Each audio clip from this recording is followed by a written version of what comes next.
പുതിയൊരു വീഡിയോയിലേക്ക് എല്ലാ കൂട്ടുകാർക്കും വീണ്ടും സ്വാഗതം. ഇന്ന് വന്നത് നമ്മുടെ കിച്ചൺ സിങ്കും വാഷ് ബേസിനൊക്കെ എളുപ്പത്തിൽ നല്ലപോലെ ക്ലീൻ ആക്കി എടുക്കുന്നൊരു വീഡിയോയുമായിട്ടാണ്. പിന്നെ നമ്മുടെ സിങ്കിലൊക്കെ എന്തെങ്കിലും ബ്ലോക്കോ കാര്യങ്ങളോ അതുപോലെ തന്നെ ബാഡ് സ്മെല്ലൊക്കെ ഉണ്ടെങ്കിൽ പോയി കിട്ടാനുള്ളൊരു അടിപൊളി ടിപ്പ് ഞാനിതിൽ കാണിക്കുന്നുണ്ട്.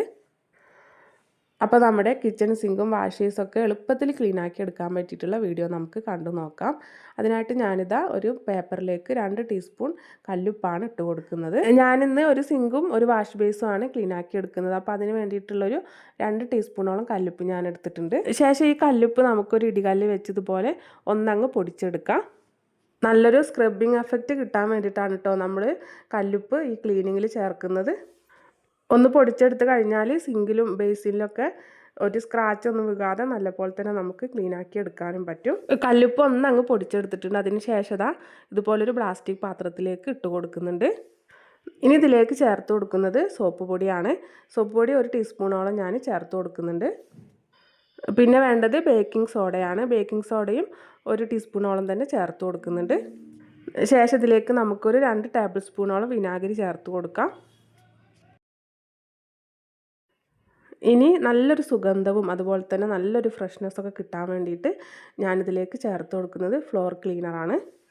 ഇത് ഞാൻ ബാത്റൂമിൻ്റെ ഫ്ലോർ ക്ലീൻ ചെയ്യാൻ വേണ്ടിയിട്ട് ഉപയോഗിക്കുന്നൊരു ഫ്ലോർ ക്ലീനറാണ്. ഇതിന് പകരം കംഫർട്ടോ അതല്ലെങ്കിൽ ഡിഷ് വാഷ് ലിക്വിഡോ അങ്ങനെ ഏതെങ്കിലും ഒന്ന് ചേർത്ത് കൊടുത്താലും മതി. നല്ലൊരു സ്മെല്ലും കാര്യങ്ങളൊക്കെ കിട്ടാൻ വേണ്ടിയിട്ടാണ് കേട്ടോ. അപ്പം നമുക്കിതിനി നന്നായിട്ടൊന്ന് മിക്സ് ചെയ്തെടുക്കാം. ഇനി ഇത് വർക്ക് ഏരിയയിൽ ഉപയോഗിക്കുന്ന ഒരു സിങ്കാണ് കേട്ടോ.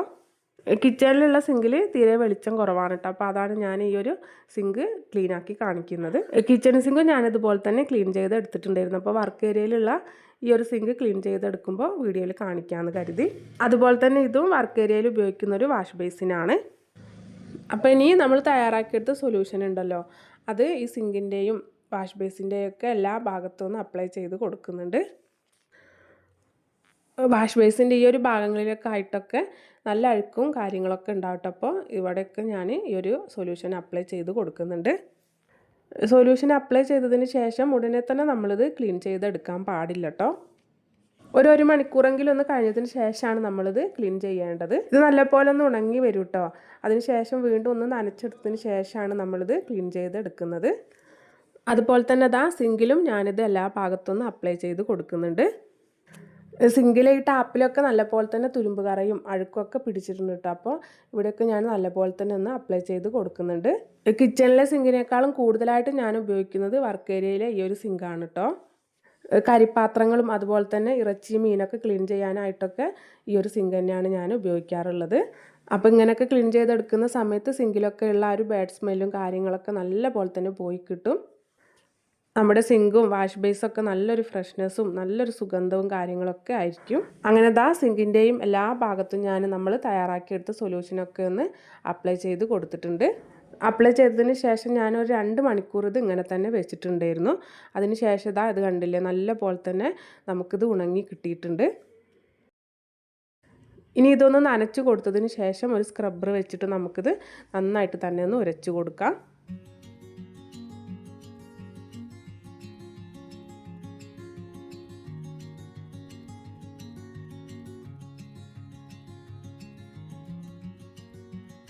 ഒരുപാട് ബലം ഉപയോഗിച്ചൊന്നും ഉരച്ചെടുക്കേണ്ട ആവശ്യമൊന്നുമില്ല. ജസ്റ്റ് ഒന്നങ്ങ് ഉരച്ച് കൊടുത്താൽ തന്നെ മതി. ഇത് കണ്ടില്ലേ, നിങ്ങൾക്കിത് കാണുമ്പോൾ തന്നെ മനസ്സിലാവുന്നുണ്ടാവും. നമുക്കിത് നല്ല പോലെ തന്നെ ക്ലീനായി കിട്ടും. നമ്മൾ എപ്പോഴും ഉപയോഗിക്കുന്ന ഒരു ടാപ്പ് ആയതുകൊണ്ട് തന്നെ ഇതിലൊക്കെ എപ്പോഴും നല്ല പോലെ തന്നെ അഴുക്കും കറയൊക്കെ പിടിക്കും കേട്ടോ. അപ്പോൾ നമുക്കിത് പെട്ടെന്ന് തന്നെ ക്ലീനായി കിട്ടുന്നുണ്ട്.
അങ്ങനെ ദാ സിങ്കിൻ്റെ എല്ലാ ഭാഗവും ഞാൻ നല്ല പോലെ തന്നെ ഉരച്ചെടുത്തിട്ടുണ്ട്. ഇനി നമുക്കിത് വെള്ളമൊഴിച്ചൊന്ന് കഴുകിയെടുക്കാം.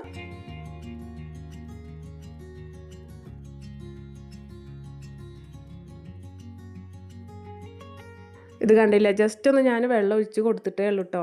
നമുക്കിത് നല്ല പോലെ തന്നെ ക്ലീനായി കിട്ടിയിട്ടുണ്ട്. നിങ്ങൾക്ക് കാണുമ്പോൾ തന്നെ മനസ്സിലാവുന്നുണ്ടാവും.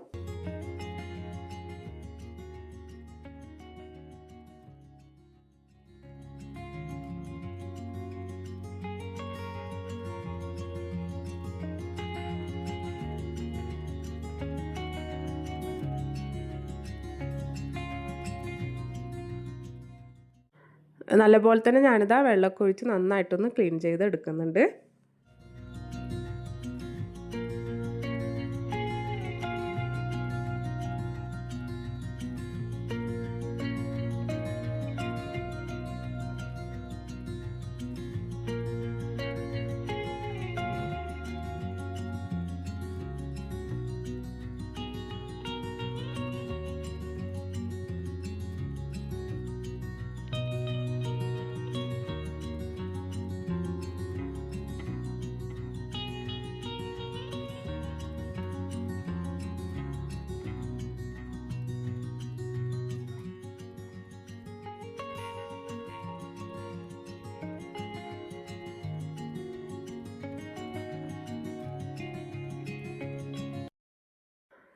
അങ്ങനെ ദാ നമ്മുടെ സിങ്ക് നല്ലപോലെ തന്നെ ക്ലീനായി കിട്ടിയിട്ടുണ്ട്. ഇനി നമ്മുടെ വാഷ് ബേസിന് ഞാനിതുപോലെ തന്നെ ഒന്ന് ഉരച്ച് കഴുകിയെടുക്കുന്നുണ്ട്. വാഷ് ബേസിന് ഞാൻ പിന്നെ സ്ക്രബ്ബർ വെച്ച് ഉരച്ചെടുക്കുന്നില്ല, അതുപോലൊരു സോഫ്റ്റ് ആയിട്ടുള്ള ക്ലോത്ത് വെച്ചിട്ടാണ് ഉരച്ച് കഴുകിയെടുക്കുന്നത്. നമ്മൾ അപ്ലൈ ചെയ്ത സൊല്യൂഷനൊക്കെ നല്ലപോലെ ഉണങ്ങിയിട്ടുണ്ട്. അപ്പോൾ ആദ്യം ഒന്ന് നനച്ച് കൊടുക്കാം. വാഷ് ബേസിന് നമ്മൾ സ്ക്രബ്ബറൊക്കെ വെച്ച് ഉരച്ച് കഴിഞ്ഞാൽ സ്ക്രാച്ച് വീഴും കേട്ടോ. അപ്പോൾ ഇതുപോലത്തെ ഒരു സോഫ്റ്റ് ക്ലോത്ത് അതല്ലെങ്കിൽ സോഫ്റ്റ് ആയിട്ടുള്ള ബ്രഷോ അങ്ങനെ എന്തെങ്കിലും ഉപയോഗിച്ച് തേച്ചുരച്ച് കഴുകിയെടുത്താൽ മതി.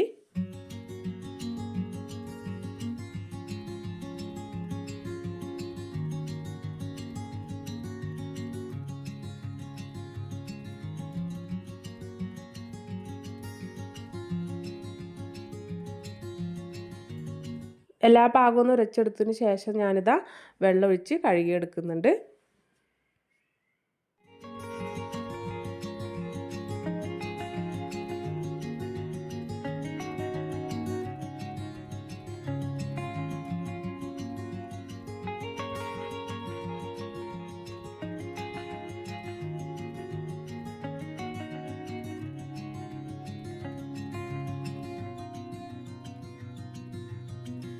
വാഷ് ബേസിൻ്റെ ഈ ഒരു ഭാഗത്തായിട്ടൊക്കെ നല്ലപോലെ തന്നെ അഴുക്കും കറയൊക്കെ ഉണ്ടാവും. അപ്പോൾ ആ ഒരു ഭാഗവും നമ്മൾ എപ്പോഴും നല്ലപോലെ തന്നെ ക്ലീനാക്കി എടുക്കണം. വാഷ് ബേസ് എപ്പോൾ നമ്മൾ ക്ലീനാക്കി എടുക്കുമ്പോഴും ഈ ഒരു അടിഭാഗവും നമ്മൾ ക്ലീനാക്കി എടുക്കണം. അതല്ലെങ്കിൽ അവിടെയൊക്കെ അഴുക്കും കറയൊക്കെ പിടിച്ച് വൃത്തികേടായിരിക്കും. അങ്ങനത്തെ നമ്മുടെ വാഷ് ബേസ് ഞാൻ നല്ലപോലെ തന്നെ ഉരച്ച് കഴുകി ക്ലീനാക്കി എടുത്തിട്ടുണ്ട്. ഇനി ലാസ്റ്റായിട്ട് ഞാനിതിൽ ഒരു ടിപ്പ് കൂടെ കാണിക്കുന്നുണ്ട്. നമ്മുടെ സിങ്കിനുള്ളിൽ വല്ല ബ്ലോക്കോ കാര്യങ്ങളോ അതല്ലെങ്കിൽ അതിനുള്ളിൽ നിന്ന് വല്ല ബാഡ് സ്മെല്ലൊക്കെ വരുന്നുണ്ടെങ്കിൽ അതൊക്കെ പോയി കിട്ടാൻ വേണ്ടിയിട്ടുള്ളൊരു ടിപ്പാണ്. ഞാനിതാ ഒരു പ്ലാസ്റ്റിക് കപ്പിൽ കുറച്ച് ചൂടുവെള്ളം എടുത്തിട്ടുണ്ട്. വെള്ളത്തിൽ നമ്മൾ കൈത്തൊടാൻ പറ്റുന്നൊരു ചൂട് അത്രയേ പാടുള്ളൂ, ഓവർ ചൂടുണ്ടാവരുത്. ഇനി ഇതിലേക്ക് ഒരു 2 തുള്ളി ഹാർപ്പിക്കാണ് ചേർത്ത് കൊടുക്കുന്നത്. ഇനി ഇത് നന്നായിട്ടൊന്ന് മിക്സ് ചെയ്തെടുത്ത് നമ്മുടെ സിങ്കിലേക്ക് ഒഴിച്ചു കൊടുക്കാം. ഇങ്ങനെ ചെയ്ത് കഴിഞ്ഞാൽ നമ്മുടെ സിങ്കിനുള്ളിൽ വല്ല ബ്ലോക്കോ കാര്യങ്ങളോ അതല്ലെങ്കിൽ ബാഡ് സ്മെല്ലൊക്കെ ഉണ്ടെങ്കിൽ അതൊക്കെ പോയി കിട്ടുന്നതാണ്. അപ്പോൾ ഇന്നത്തെ വീഡിയോ ഇത്രയേ ഉള്ളൂ. വീഡിയോ എല്ലാവർക്കും ഇഷ്ടപ്പെട്ടു ഉപകാരപ്പെട്ടു എന്ന് കരുതുന്നു. ഉപകാരപ്പെട്ടു എന്ന് തോന്നിക്കഴിഞ്ഞാൽ വീഡിയോക്ക് ഒരു ലൈക്ക് അടിക്കാൻ മറന്നു പോകരുത്. എൻ്റെ ചാനൽ പുതുതായിട്ട് കാണുന്ന കൂട്ടുകാരൊന്ന് സബ്സ്ക്രൈബ് ചെയ്ത് സപ്പോർട്ട് ചെയ്യാനും മറക്കരുത്. അടുത്ത നല്ലൊരു വീഡിയോയുമായിട്ട് നമുക്ക് വീണ്ടും കാണാം.